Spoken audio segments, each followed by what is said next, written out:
Hello, hello, hello. I am Gomine, the director and main rule writer of News King RPG's first campaign, Mobile Suit Gundam Rogues Gallery. News Gang RPG is named after me and my friends who share the news with each other, and in early 2022 we decided to play our first ever RPG.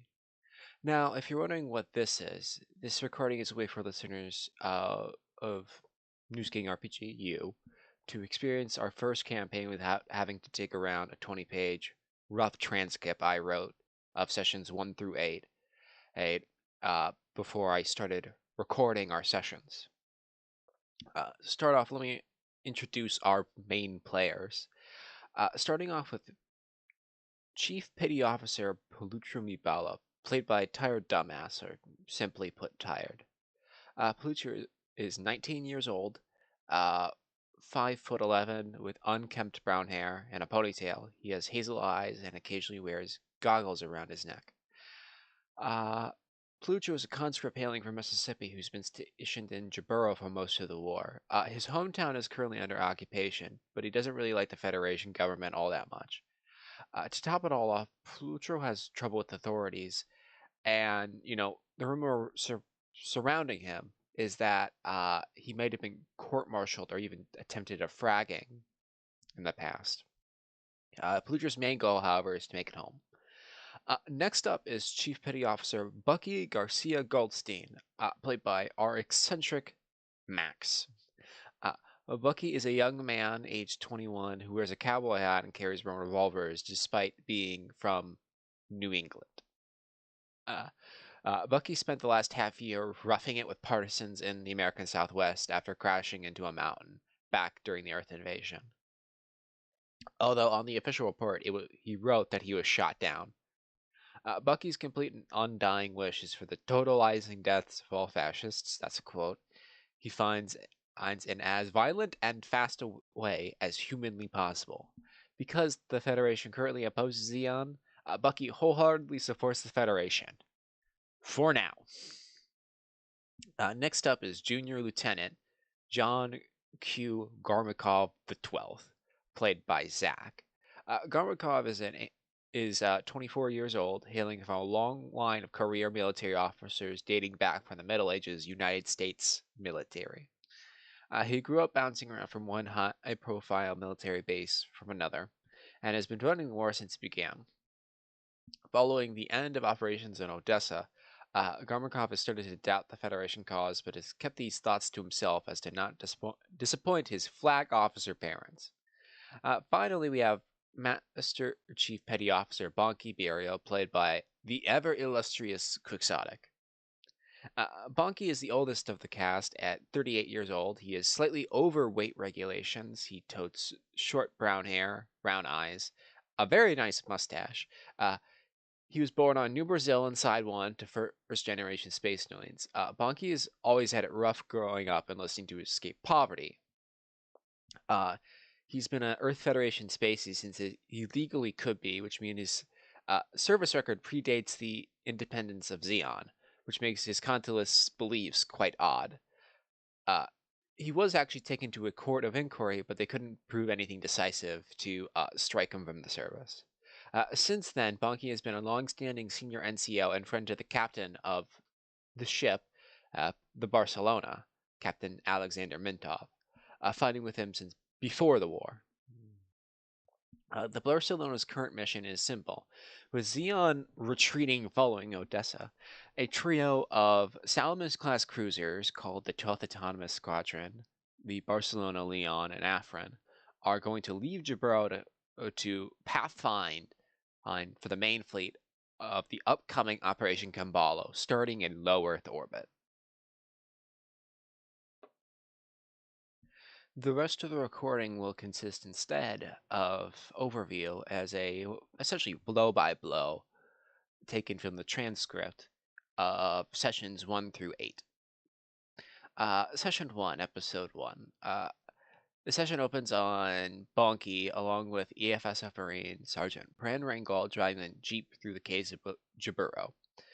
They arrive at the pickup point to find the Barcelona's new pilot, Junior Lieutenant John Quentin Garmakov, CPO Bucky Garcia Goldstein, and Pelutro Mibala. The five of them drive back to the ship, exchanging small talk and getting to know one another. When they arrive at the ship, they ascend in the hangar. They come face to face with their new mobile suits for brand and off the production lines gyms. Pelutro points out to the last MS in the hangar, a white and blue and yellow Gym Sniper Custom. When a woman exits the mobile suit in question, she quickly ascends and descends to the hangar floor and introduces herself as Junior Lieutenant Jane Bellhunt. They notice two things about the mobile suit and her. There are 14 victory tallies on the mobile suit, along with her very thick Australian accent. Hunt asks for the team to stick together so she can get Lieutenant Commander Radshirt, the squadron's, and CAG to come over and assist with a shakedown simulation of the team.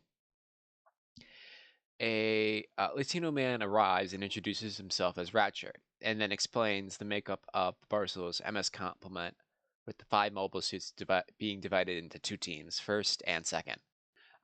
Garmakov and Pelutro are on first team, while second team is Hunt, Bonky, and Bucky.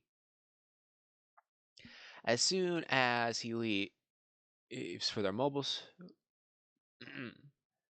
soon as the officer leaves for the mobile suit, Bonky becomes a different person, having his posture gone completely slack.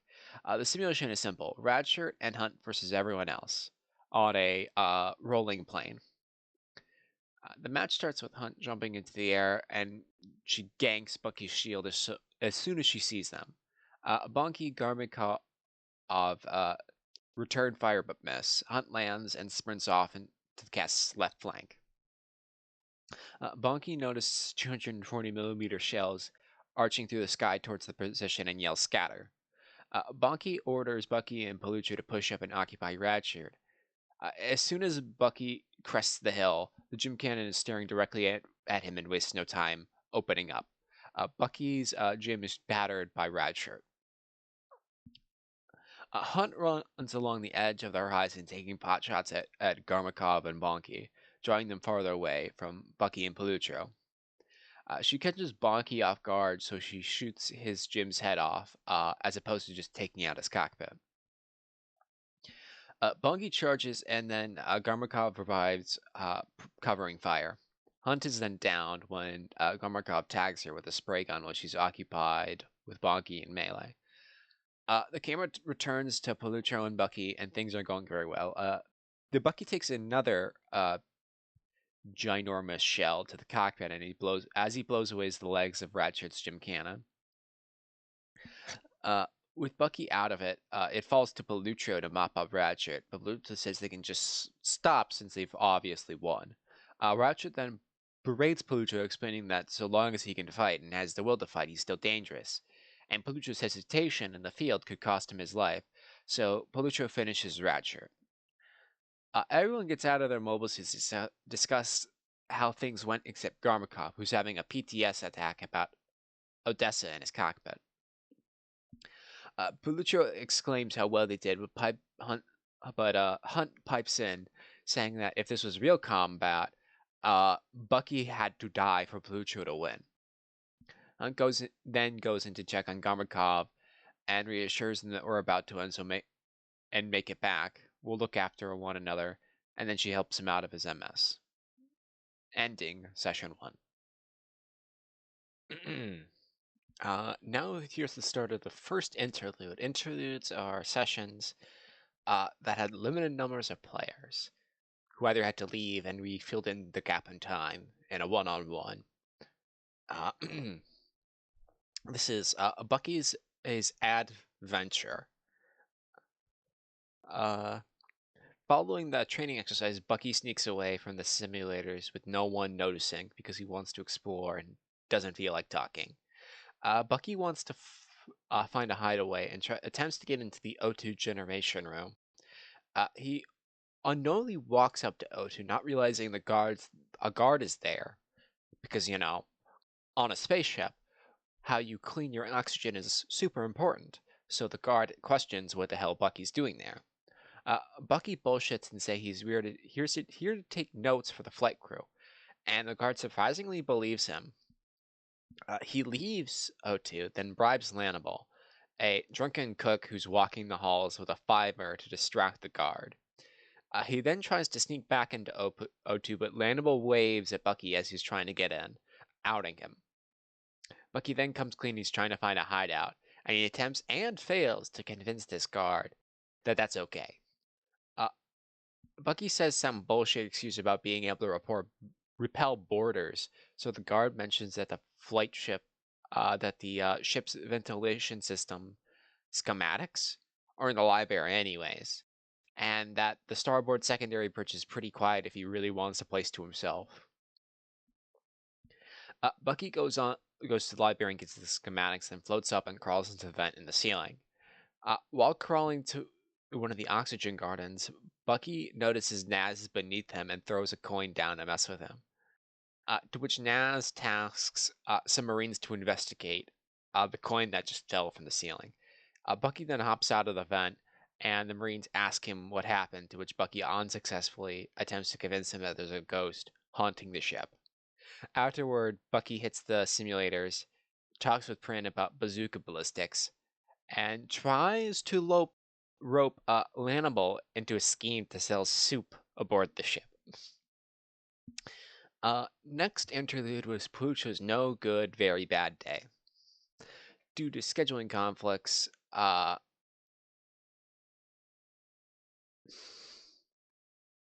with training done for the day and with no orders, Palucho plays some poker with ESF Marine aim private, Lef Ginham, and Sergeant Prin. He ends up losing and owning a radio to Sergeant Prin. Later, Palucho goes to the bridge and runs into a drunk crewman stumbling around the halls. Palucho asks him what his name is, and he says he's Lannibal Winstanley. He asks why he's day drinking, and Lannibal just starts bawling about his lost family. Palucho decides to take Lannibal to the med bay and runs into Lieutenant Commander Naz, the Barcelona's executive officer, aka Commander Clipboard.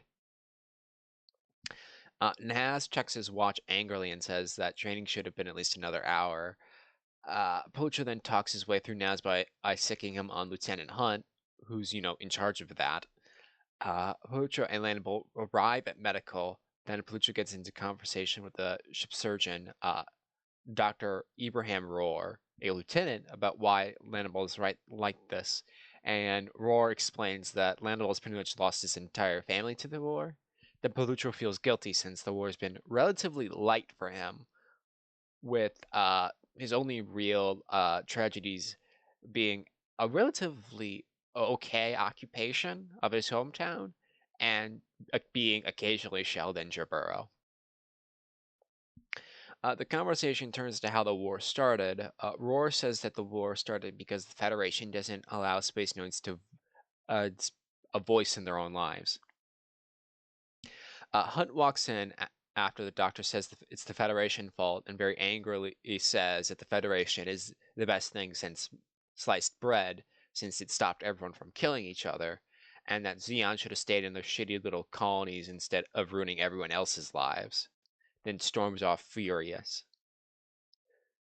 Palucho feels conflicted and worried about second team since Hunt is clearly capable, but that was an out-of-pocket thing to say to some passerby.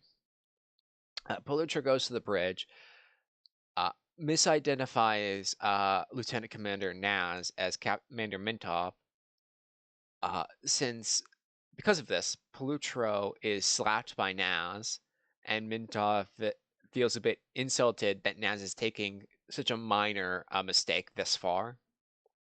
Palucho comments that Naz has a strong hand, to which he says, Mom didn't raise a slacker unlike yours. Palucho's rage bubbles for a second, but he keeps his cool, then leaves. He goes to the hangar, installs a cup holder on his gym, and is stopped by a mechanic telling him to not add superfluous modifications to the mobile suit that will not work in space anyways. Palucho, undeterred, tries to do it anyways, but bumps into the gym's controls, causing a mechanic who is standing on the gym's head to fall off onto the rafters, almost onto the hangar floor probably to her death. Pulitzer then tries to flee the scene, but bumps into Hunt, who drags him back to the hangar by his collar, and then he is banned from working on his mobile suit.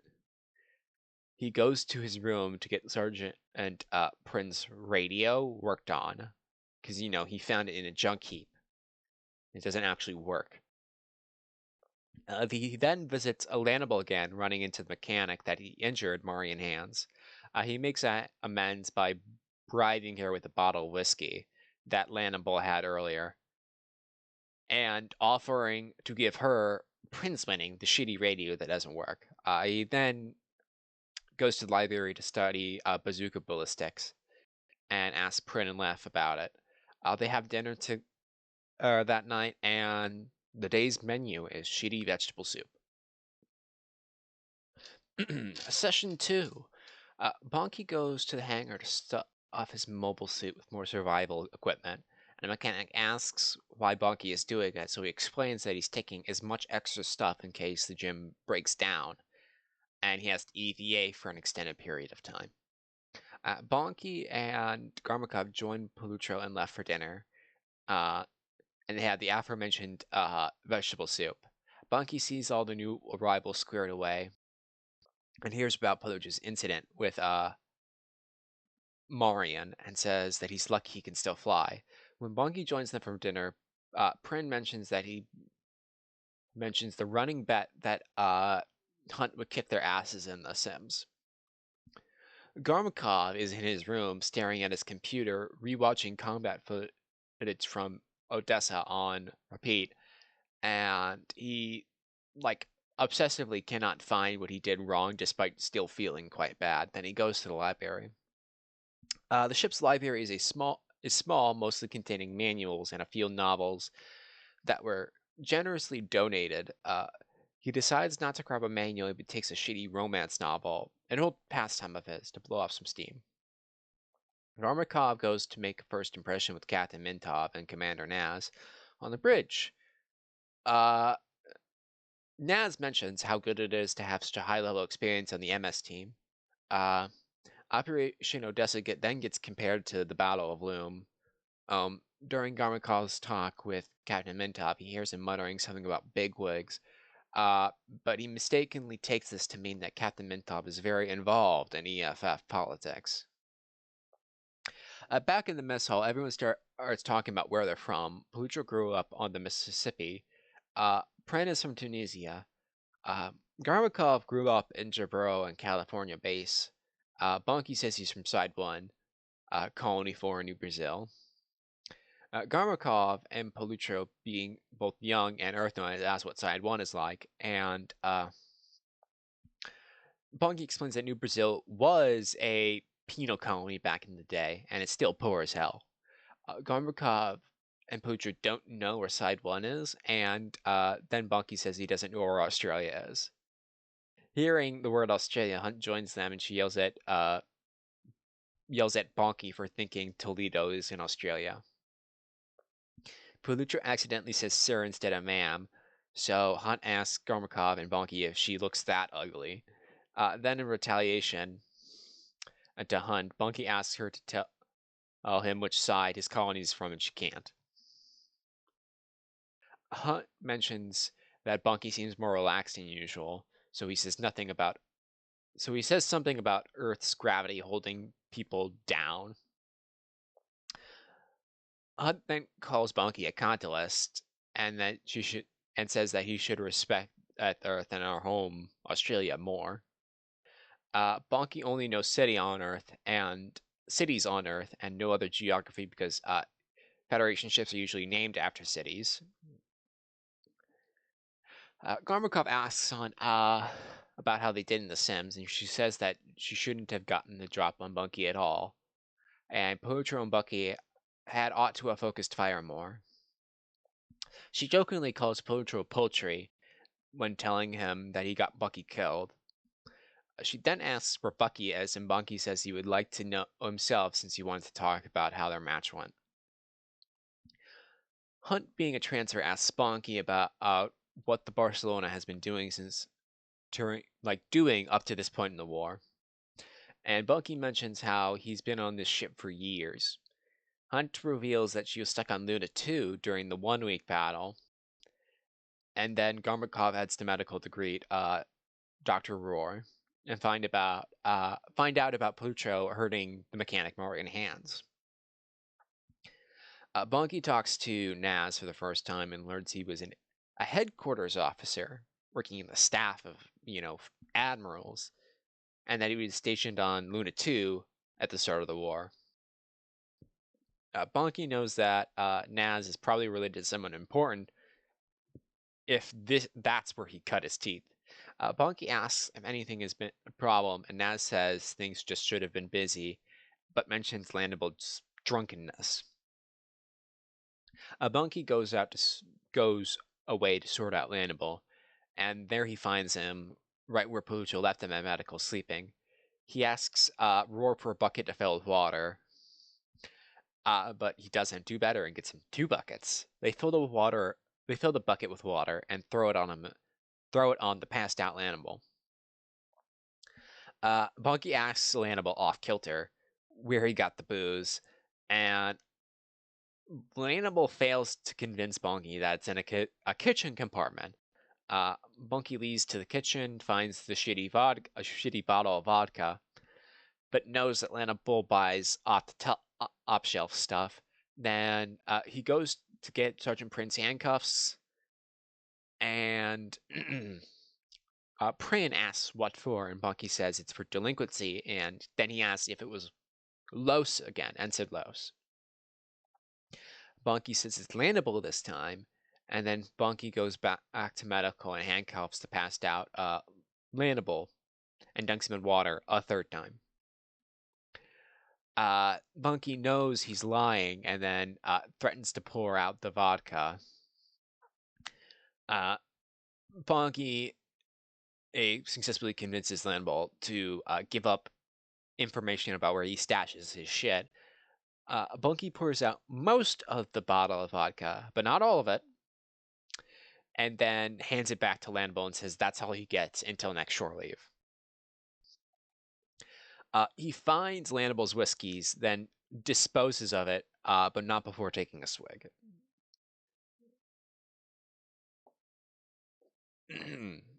Session 3, which we left off still on episode 1.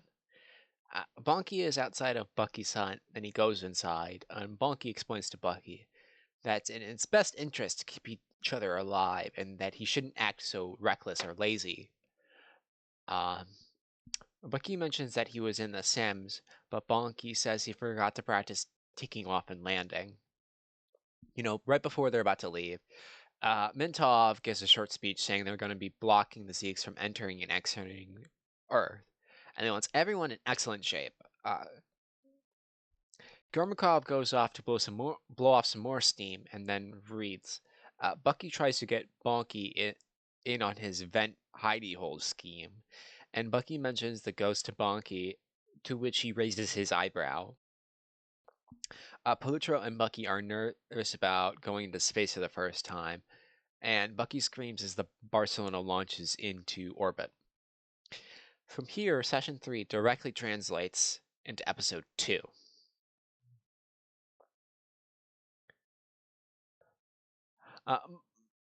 Garmakov still has his space legs, but Bucky and Pluto aren't taking it very well. Pluto is likely motion sick, and Bucky goes to get his contraband soup and give Pluto some of his. Pluto goes to the medical to see if Dr. Roy can give him anything to help, and Roy gives him some pills to sleep and says to keep his eyes closed as much as possible. Bunky and Hunt are on standby in the hangar when the squadron bumps into a pair of moose eyes. The pilots can't ramble, and Petty Officer Hertz, air traffic control tells them their task to stay close and stay clear of friendly ship fire, and good hunting before they sortie. Bruce and second team are tasked with drawing out the 6 Zakus, screening the moose eyes. The teams are ordered to get into a gun duel to try to draw out the moose eyes MS screen. During the exchange, two Musais get wasted by mobile suit machine gun fire as they try to close the distance, and the Barcelona then fires and kills a Musai. Second team steadily moves towards the remaining Musai when Bucky realizes that someone is climbing on his gem. He calms Bucky and who deftly grabs the Zeke before he can get into the cockpit and takes him back to the Barcelona to be captured properly. A new Musai shows up in the distance, and seven Rictoms reinforce the Zeeks they bumped into. A Rictom with a beam bazooka opens up on Palucho, and then Palucho ditches his shield as the beam goes right through it. Gormakov, seeing a priority threat, riddles this Rictom with rounds, killing it. The Apron fires its beam cannon at the remaining Musai, but Bonky and Bucky are directly in the lines of fire, and the both of them are forced to maneuver or are just off the rip to avoid getting shot by the Afra. Bonky advances, but when he reloads and fires, nothing comes out since someone didn't load the magazine. A Rictom charges Bonky, and Bonky parries the Rictom's heat sword, then slices off its legs in return. Palucho charges, and a Rictom fires at him, forcing him to sacrifice his hyper bazooka, but he gets close enough and puts the beam saber right through its cockpit. Palucho joins back up with Hunt, and seeing he has no weapon, she orders him to go find one. Palucho goes back a bit and takes one from the Rictom he killed earlier, and notices that the pilot in the cockpit is missing his lower torso, and then he almost throws up. Gormakov notices out in the distance pink explosions where third and fourth team are attacking the Musai, and that those extra Rictoms came from. Then the Musai explodes into a bright pink ball, with the situation rapidly deteriorating. Bunky charges right in front of the remaining Musai and speaks on an open channel demanding they surrender. Since the alternative is almost certain death, the remaining mobile suits all surrender. But before things are totally settled, Bucky and Hunt start aiming at the Musai. Seeing this, Bonky talks them down. Bunky reasons that they'll surely get medals for capturing so many people, and that since these guys already surrendered, they're protected under the Antarctic Treaty. Fifth and sixth team, who were defending the ships, switches places with first and second. While returning to the Barcelona, everyone sees a red streak trailing down towards Earth. One of the Zakus that was downed earlier is burning up in orbit with the pilot screaming for their mother. The cast enters the hangar, and Captain Mintov personally greets them, telling Bonky that he put him in for a medal. There is much partying over the Barcelona's first real victory in months. Bucky surprisingly came out unscathed, while Puccio is having a mental breakdown. Bradshirt gives Palucho some whiskey and tells him he did great out there, and that he did the right thing and shouldn't worry about what happened. Bonky goes to talk to Palucho and tells him to remember to talk about it, not bottle him up. He explains, and I quote, "It does get easier.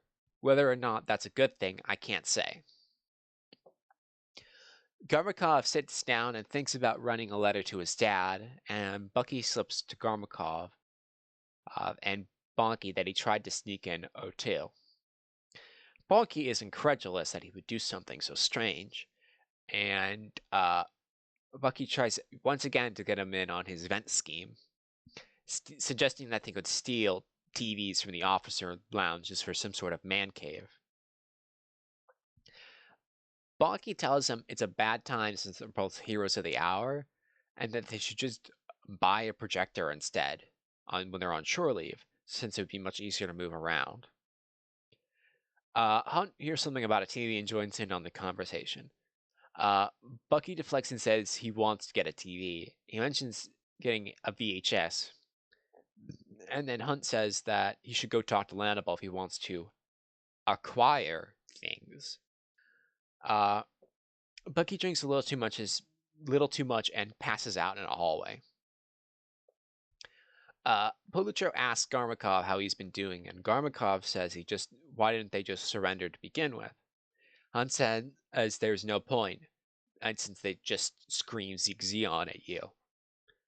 Polucho talks about the Dom pilot, and he feels bad about telling Garmakov about it when Garmakov has seen more death than him.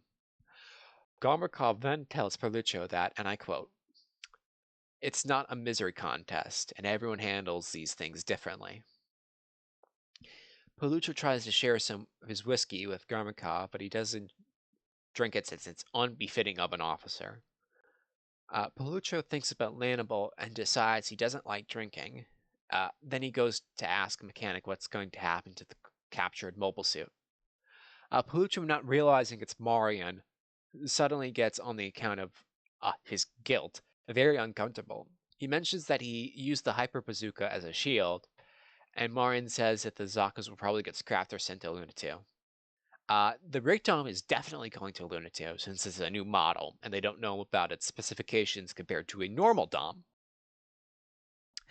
Bungie, while all this is happening, goes to chew out ordnance and the Afrin's weapons officer for almost getting him killed by bungling up the 100mm magazine and nearly fucking shooting him.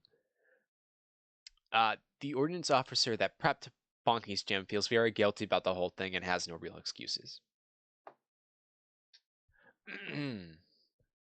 This is episode 3. We're starting on session 4, Hunting Hounds, which would be November 15th, 0079. The squadron splits up to cover more ground and hunting HLVs. Gorbakov was having a nightmare where he's on a beach and he looks around and he sees his parents. And he notices he's in his old civilian clothes. He walks over, but it's no longer his parents when he gets there, but his teammates. And he's out in his pilot suit and his fatigues. It's Odessa. He wakes up and goes and gets breakfast. Polucho is on standby in the hangar in the Zaku. And Bonky and Bucky are in the simulators. Bonky is doing mundane takeoff checks. Print and mentions that Radshirt is in on the Afrin today, and Gormakov is a little scared to lead a team. He mentions that he was supposed to be at HQ on Jaburo, and Prince says, at the very least, hey, he's glad to have him here. Gormakov says you, and Prin replies, yes, says me. Bucky and Gormakov go to grab normal suits, and Polucho and Bonky are already in their normal suits when Hunt arrives, adjusting your collar, and says, look alive. Gormakov asks Hunt what the alarm was, and Hunt says that HOVs are trying to get off of Earth, and that they shouldn't have come to Earth, they didn't want to leave. Petty Officer Hertz, air traffic control, sends them off and reminds them that they just need to destroy the HLVs. They sortie and spot one Zanzibar and 2 HLVs. Bucky suggests taking out the HLV first to kill the mobile suits inside, and then Bunky orders everyone to focus fire on the Zanzibar, and then Hunt orders everyone to kill the HLVs. Bucky opens up and destroys an HLV, likely killing a couple thousand people. When Bucky destroys the HLV over open comms comes a yellow Rick Dom from the Zanzibar yelling, how could you? My name is Mew Caps and I'll kill you. He then charges Bucky.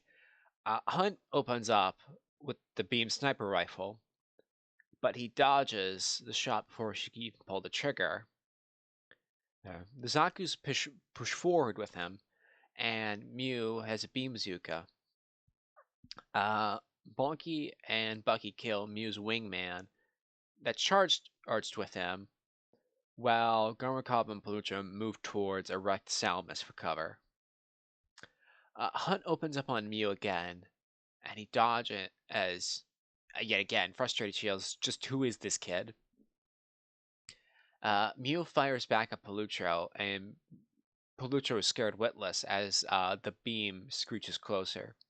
Azaku fires at Hunt, and Hunt returns fire, killing the Zaku pretty much instantly.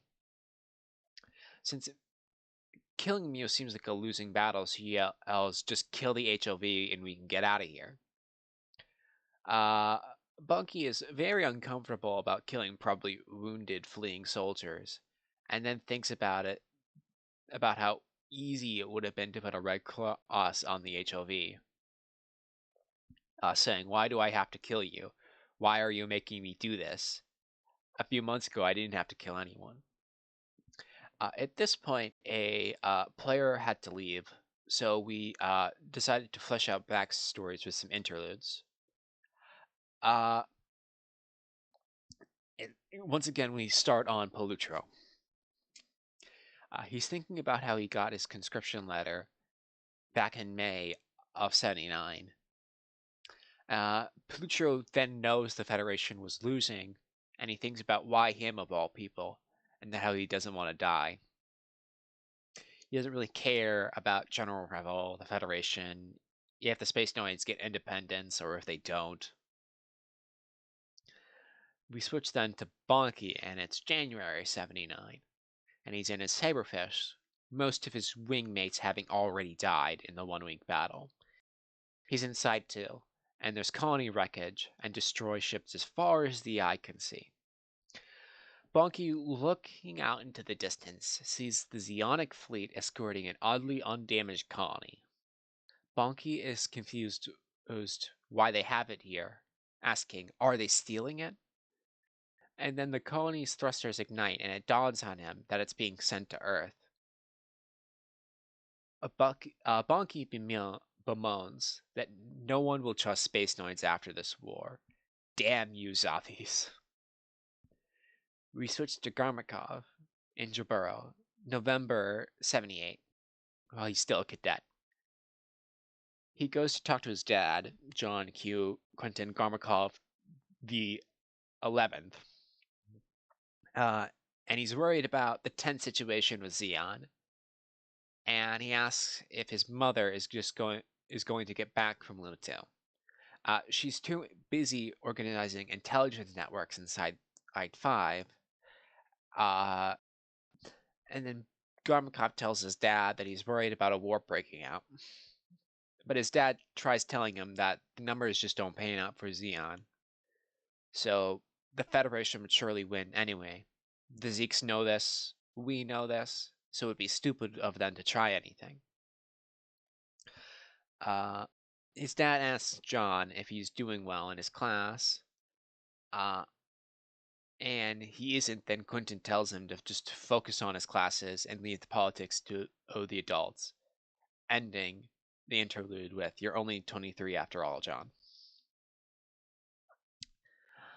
Session 5. Hunt takes a shot at the HOV, killing it, and then Palutro fires at Mew. He dodges and returns fire, but misses. Garmakov joins in, but Mew just seems to like dodge every shot fired at him. Bucky kills another Zaku, then taunts the Zeeks as wreckage floats in front of the cast, giving the Zaku's cover. Mew pushes up to a wrecked ship and takes a shot at Bucky, which he takes the brunt of, sacrificing his shield. Another Zaku pushes up with Mew and tags Bonky with his machine gun, and Palucho finally gets a hit in on Mew with the Hyper Bazooka, knocking it out. Mew declares over an open channel that they've killed them all. Garmakop moves over to Bonky, and Bonky tells him to pull out. Bucky goes to shoot a downed mobile suit, and Bonky tells him to hold his fire and conserve ammo, and then let the guns of the Barcelona handle it. The last Zaku goes in to recover Mew and Mew's wingman before the Barcelona lets its cannons ring out, annihilating some of the downed enemy mobile suits and hitting the Zanzibar. Uh, the cast returns to uh, the Barcelona carrying only so many shields, so they have to worry now about making sure they don't lose the ones they have because they don't have another set of replacements. And everyone argues with Hunt about who will get the remaining extra shield. She's like, yeah, sure. And she pulls Bucky close before he leaves, telling him, I better not get shot, since she decides to go without one. Bucky replies, well, it won't be your problem anymore if you do get hit. This immediately angers Hunt, so she gives him a smack on the head. Bucky says that Hunt's acting improper. Um, and he says, I'm certain this is just a lack of judgment, and gripes go up the chain of command, not down. Hunt sees for a second before acknowledging that he's right and leaves. Bunky reminds Bucky that he has Captain Mintov's ear and that it won't happen again. Bucky suggests fragging Hunt, which Bucky pretends not to hear, saying that I did not hear that, you did not say that. Bucky gets into an argument with a mechanic about parachutes, and the mechanic reminds him that pissing off people who will repair all of his shit is not a good idea. Pelucher asks about Hunt potentially having crushed someone at Odessa. Uh, the mechanic's not sure, but he says that Odessa was pretty wild, so who really knows? Cutting this conversation short, Bonky reminds them all that they have work to do. Bucky particularly doesn't like that. To which Bonky says, Bucky, you just don't understand how the EFSF works. To which he replies, I don't understand how it works. As if that improves his position and of his argument. Everyone does their after-action reports, and Bucky tries to write his in crayon. But Bonky says if he writes it in pen, he gets coloring time. Pelucher goes to his bunk, but notices an orange light in the dark room. And it's Hunt smoking and floating a room staring far off in the distance. Pelucher asks what's wrong, and she stares blankly at him. He says that everyone banters, and it seems pretty regular with the team to banter. Hunt gets angry and says that it wasn't about the banter. Bonky was right, and I lost my cool. Pelucher asks if the sister ships have any spare shields to change conversation, and she explains that they're having it as rough as they are. Pelucher says it's not about the shield, is it? And she replies, I don't want to die, and I shouldn't be in charge of this team. Pelucher responds as I shouldn't have been a soldier, yet here we are. She sighs and tells him to go write his after-action report. Gormakov hits the Sims after writing his report. Bonky, after writing his, notices Bucky walking towards the library. Suspicious, he follows him from preventing him from getting into the vents again. So Bonky asks Bucky if he knows what happens when a fire on the ship breaks out. He doesn't, so Bonky says the vents are flooded with nitrogen, which cannot be breathed. The flight crews are then handling some explosives, so fire risks are very high right now. Bucky asks if there's anything fun to do, and Bonky thinks for a moment and suggests that testing out all the possible weapons on the gyms and the simulators might be a good idea. Gormakov doesn't find any new novels in the library that he hasn't already read somewhere else before. He goes to Landable to talk about acquiring one, and Gormakov greases his palms a bit with 20 Federation dollars to get some more. Hunt makes new type 1. Episode 4, Rough Waters, November 20th, 0079. Session 6. Mintov is in a briefing room explaining that the Zeeks have been running interference on their low Earth orbit campaign. So the 12th Autonomous Squadron is being ordered to get together and enter the Site 2 Hate Shoal Zone and destroy a Zionic shoal zone base named Sydney. Hunt asks Bonky to sort Bucky out since Naz has been getting up her ass about him in the vents. End quote. Bonky confronts Bucky, who's painting his kills on his gym, about the vents, and he says he hasn't been in the vents since last time. He's asked about it. Bonky then goes to ask Naz about the last time Bucky was in the vents, which was about 5 days ago. Bonky has a passing thought that maybe it was a vent ghost. So Bonky goes to tell Captain Mintov that someone has been in the vents, and Mintov decides to station more Marines around ventilation. Palucho is cleaning out the captured Zaku pilot when he finds a small radio. Garmakov goes to find Lannibal and talk about the books he ordered, and Lannibal says he put in the order, and he says it should arrive in about 2 days. Bucky is training in his gym whilst waiting, and Bunky attempts to find a stowaway, and the vents seem to be all untampered with, so he's not sure what's going on. Hunt walks into the hangar in her normal suit and asks Palucho why he isn't wearing his, saying we're about to go into combat in an hour. Palucho asks about the beam bazooka, and Hunt mentions that they handed those off at the last supply drop, so Luna 2 can get at it. Garmakov and Bunky make small talk about adjusting to space. Bunky forgetting the date, and Garmakov forgetting to strap himself into his bed. Hunt asks Bunky if he's got Bucky sorted out since Naz has been, and nobody asks about him not doing his job. They then try to find Bucky, and they make a call to the secondary bridge since they know he likes hiding there. No one picks up, and then Bunky notices Bucky's in his gym, and is the only one with the cockpit closed. And he tells Hunt he's already here, which she finds very strange. Palucho writes a note for Prin on the radio saying, "I'll fix it if I live."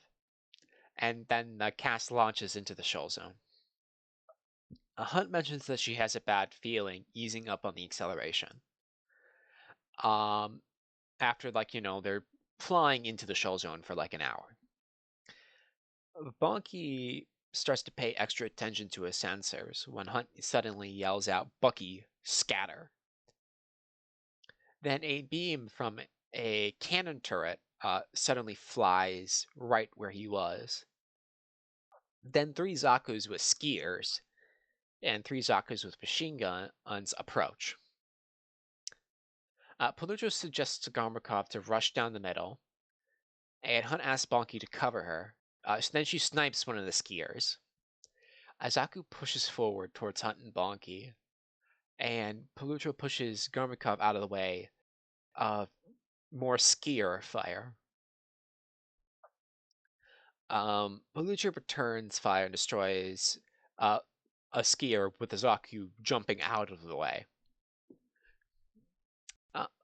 Bonky smacks the Zaku that pushed up with his beam spray gun, but doesn't manage to kill it. One of the skier Zakus takes a shot at him, missing. Garmakov pushes up and kills the Zaku that Bonky couldn't finish off. Then Bucky tags one Zaku and its buddies rush him and Hunt.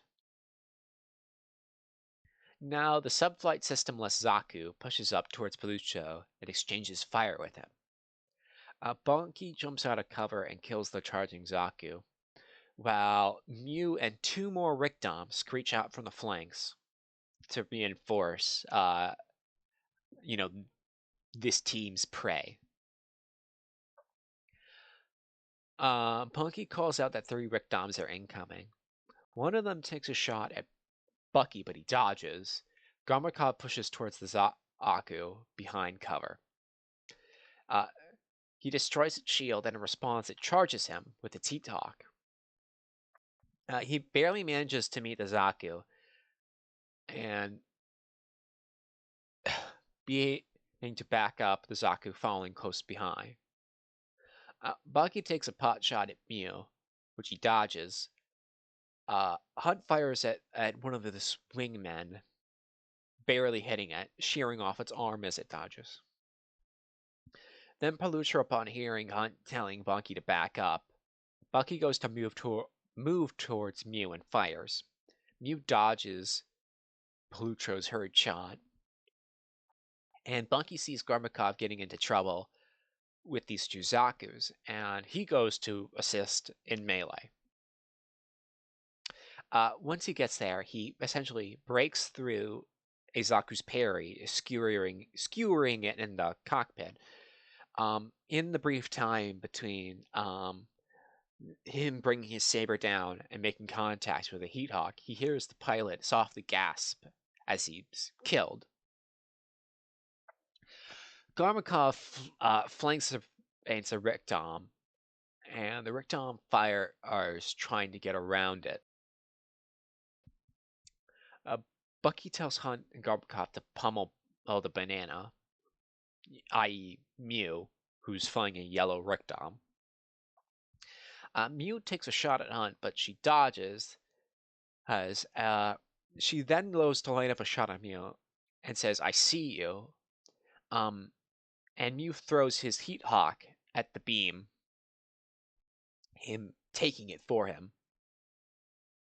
The two of them start exchanging fire, and they both get a mutual mobile suit kill on each other.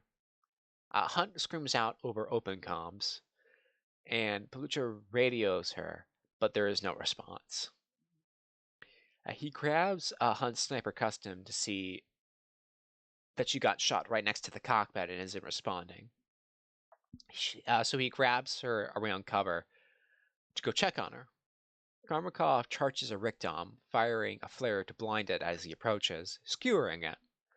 As the Rikdom dies, Garmakov hears Zieg Zeon, and Bucky charges the other Rikdom, slashing off its bazooka and then punching it right in the cockpit, crushing the pilot.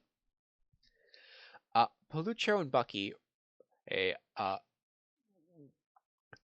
roll for new type awakening. And then Hunt is upgraded to new type 2. Session 7. Bonky closes in on Palucho on the EVA to go check on Hunt. Hunt's in her cockpit, thrashing about, grasping at her right arm. Her normal suit has been melted into her right leg, right beneath the knee, and in her right arm, right below the elbow. Palucho and Bunky manhandle Hunt into a sealed environment, and they give Hunt painkillers, which mostly calms her down, and they start bandaging the wounds. Bunky then books it back to the Barcelona, with Palucho following him, leaving Bucky and Garmakov to capture Mew. They grab both of his Rikdom's arms after Garmakov destroys all remaining thrusters with his beam saber. Bucky goes in to confront Mew in his cockpit, gun drawn. There, Mew is hunched over, shaking and grasping at his right arm. Bucky looks to see if Mew is hit, but he looks untouched. Then Mew jolts forward, touching his helmet with Bucky's so they can hear each other, exclaiming, "How could you? It was thousands of people." Bucky ignores Mew and asks for Garmakov's help. Garmakov gets out of his mobile suit, and Mew once again yells, "How could you? They had lives to get back to." To which Bucky responded, "They're fascist and thus not human." Garmakov, decidedly out of his element, just says to haul back Mew to the Barcelona.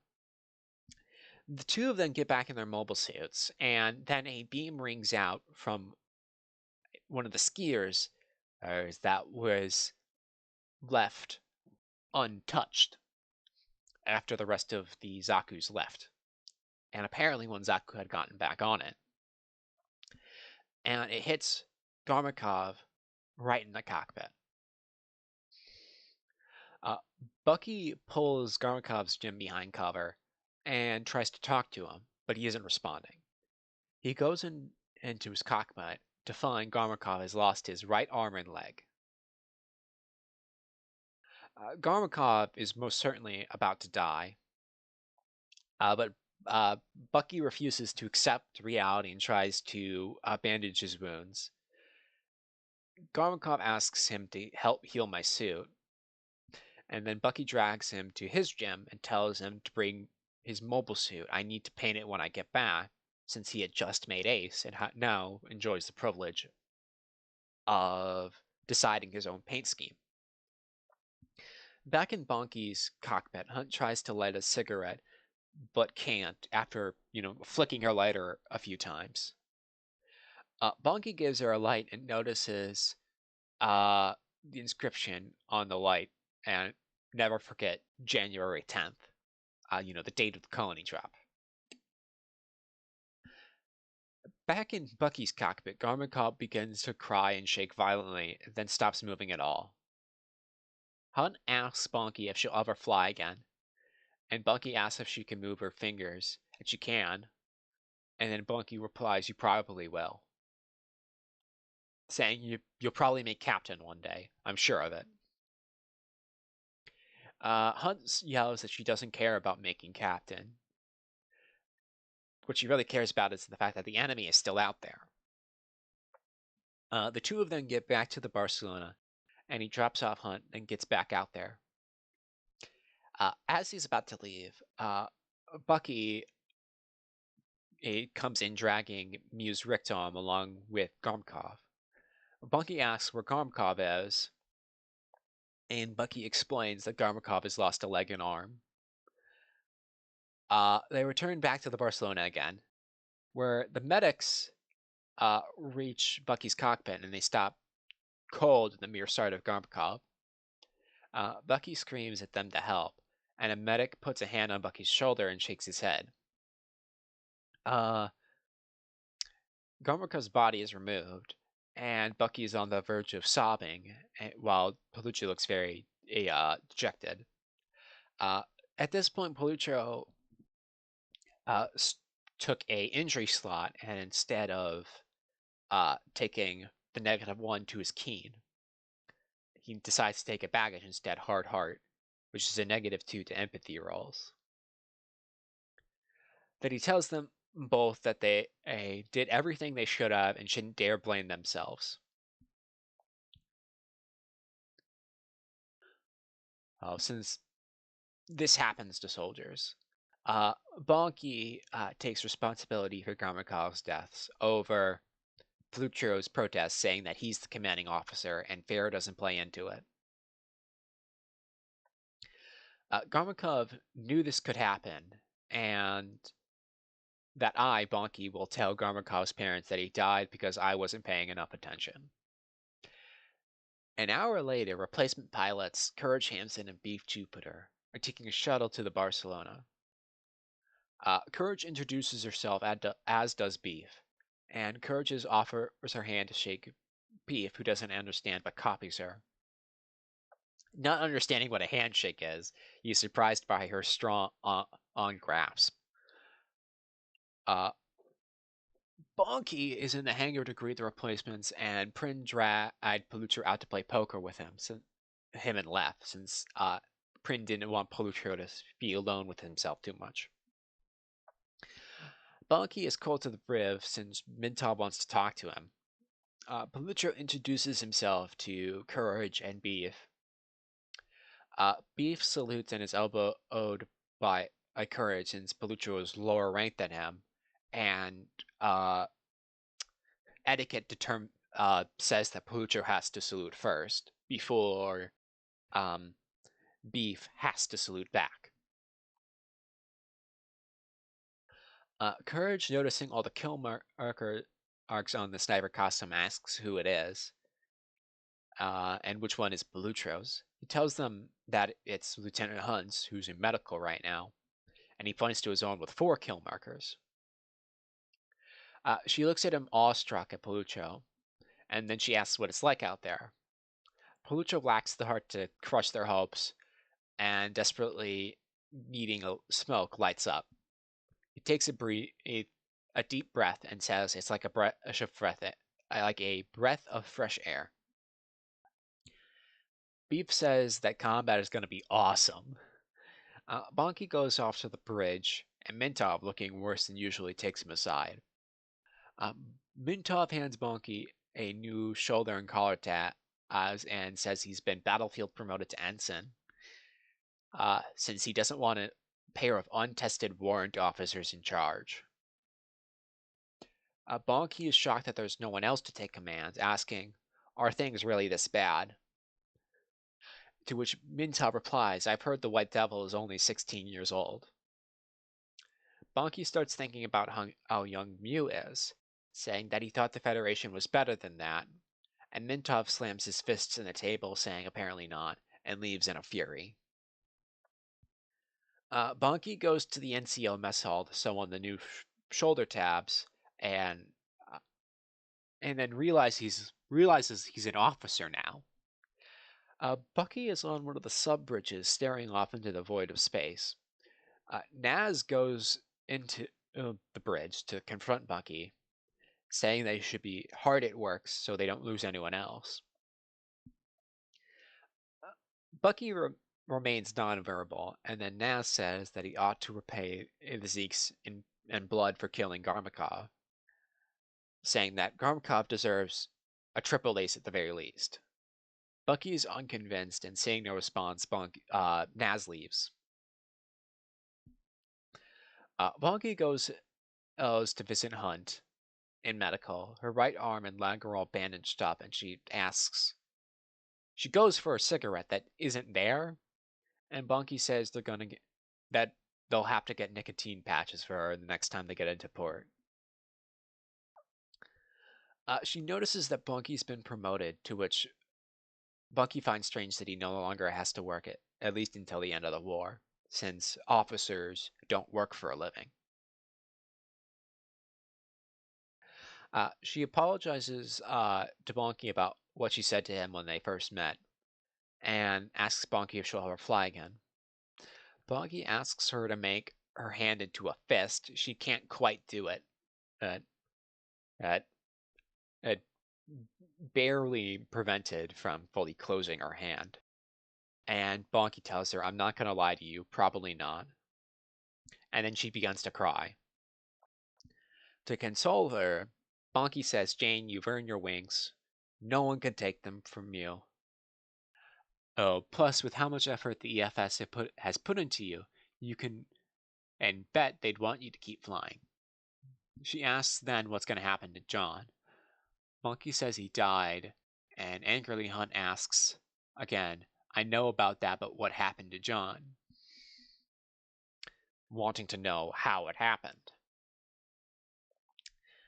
Bonky then explains he lost his arm and leg, and died from the shot before he could get back. Bonky has been given a medal for his actions, an EFS star with anchor, for the capture of the Musa and Rikdom from the previous episodes. Mintov awards him his medal, and then they salute each other, while some reporters who happen to be on the supply ship that they were meeting up with take some pictures and descend upon him like vultures. One of them asks how it feels, and he responds that "I did my job, and I'm grateful for my commanding officers and trainers who helped me get here." They keep asking questions, but feeling overwhelmed from all the attention, Bonky says a quick goodbye and makes a speedy exit, ending the episode. Hunt makes new Type 3, while Bonky this episode makes new Type 1. This is episode 5, Rainy Day. The first half of it had second half of this episode was the first session we recorded. Rainy Day happens on November 22nd, 0079. Session 8.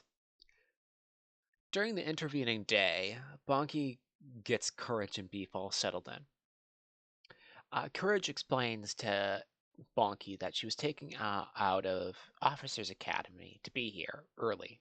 Then that she volunteered to be here, and she hangs on Bonky's every word due to his accomplishments.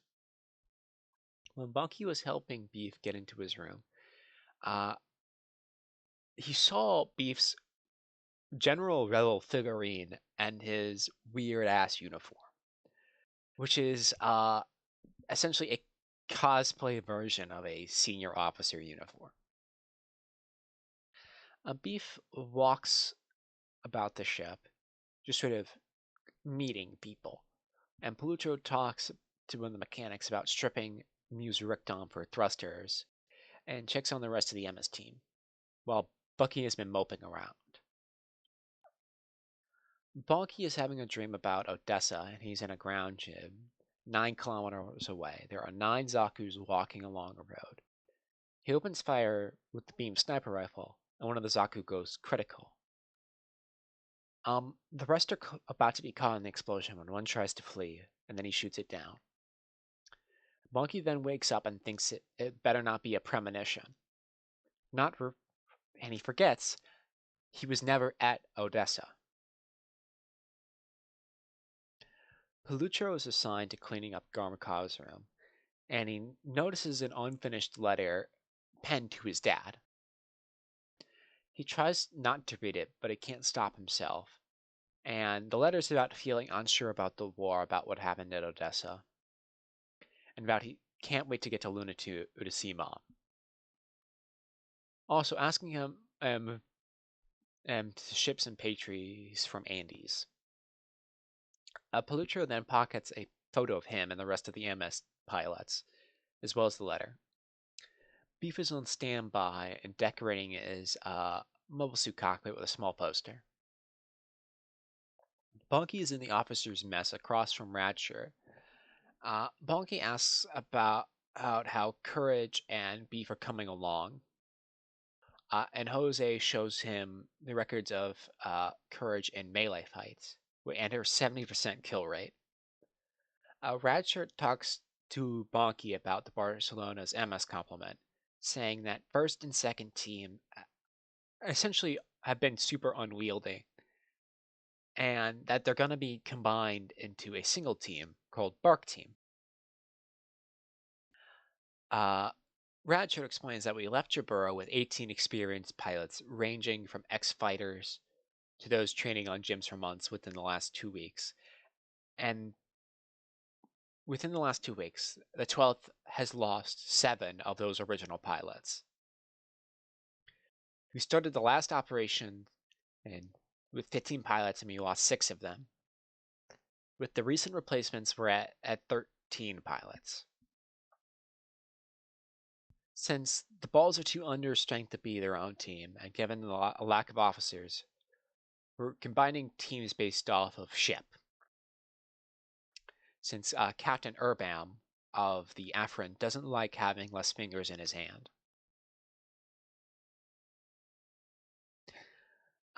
Bucky has a psych eval with Roar, and Roar asks Bucky how he's doing, and he replies, as well as I can be. To which Roar says, I'll be frank, mourning is normal. People are born, live, and die, and that's normal. But what we need to know now, and we need you now, and we need you to be focused, so can you still fight? Bucky gathers his determination and says he can still fight. And then Roar signs off saying that he's still fit for duty. Bucky heads to the library to learn more about the Barcelona and how it's constructed. Bonky heads to the hangar to go meet Courage. She's in her cockpit, and Bonky asks how she's acclimating, and she says space is weird. Bonky asks, weren't you taking the vomit comment? And Courage explains that since their training got accelerated, and control of the skies couldn't be guaranteed, no. And then Courage asks where Bonky's from, and She says she's from Ontario. Bonky thinks they speak French there, and then Courage says that's Quebec, as if Bonky understands what that is. Uh, Beef goes to the bridge while Naz is on deck. Beef introduces himself and asks Naz how long he's been on the Barcelona, to which he says since Jaburo. And Naz mentions that Mintov has been here for the last 8 years. Naz wonders why Beef is in the EFSF, to which Beef replies that the EFS is the greatest military ever and how General Revel is his hero. Beef asks what the bridge does, and then Naz explains that the bridge is the nerve center of the ship, and without it, nothing can really get done. Palucha goes to the brig to see Mew. No one he knows notices him going to the bridge, and the guard asks him why he's here since he's clearly not from intelligence. And Palucha says he's on the MS team and just wants to talk. Mew is laying down in his bunk when Palucha walks up to the bars and says, I have a few questions to ask you. Then he asks Mew how old he is, and clearly lying, he says he's 18. Palucho is too exhausted to care, so he doesn't push him on it. Then he confronts Mew about how many were on the HLVs, and Mew says that since they were retreating so fast, they took everything out of them and shoved about 6,000 people in each one. Palucho doesn't want to believe Mew and deceives himself into thinking that Mew is lying. Palucho asks Mew why he's fighting, and Mew thinks the Federation is evil, saying to Palucho, you clearly haven't been to space before. Bonky goes to check in on Hunt, and she's fuming, dying to go on a walk. Uh, they visit the hangar, and the sniper costume still has a hole in it. Bonky says to her, you'll be back in shape before the mobile suit is. And she says, nothing can keep me down, Bonky. She then asks Bonky how Palucho and Bucky have been. Hunt is oddly pleased about Bucky being reclusive. Since Hunt hasn't met Courage, she calls her over.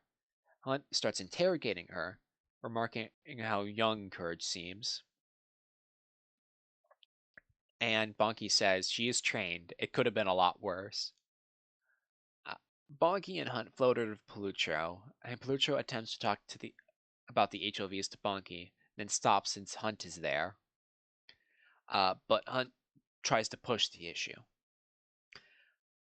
Palucho evades, saying it's pilot stuff and that she won't be there, which, wounds her pride. Palucho changed subjects by talking about customizing his mobile suit, and lo and behold, he installed the cup holder, finally. Bucky goes to Lanimal, and he's a bit rosy-cheeked. Bucky asks if he's already drunk. If Naz doesn't know, it doesn't hurt him.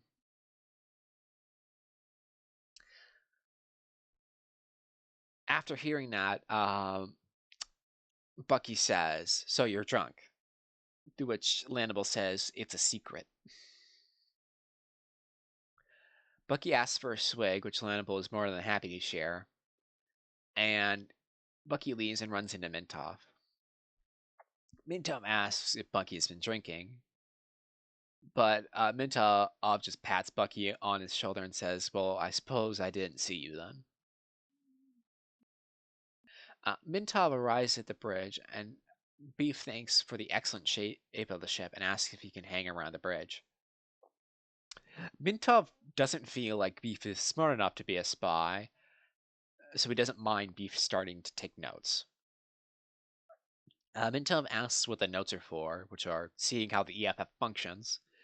And Beef mentions he's from Jupiter, then Mintov asks why is he here to take notes. Why he's here, to which he says to take notes. Then Mintov has to explain, no, why are you here in the Earth sphere? And then Beef gives his spiel about Rebel being a great man.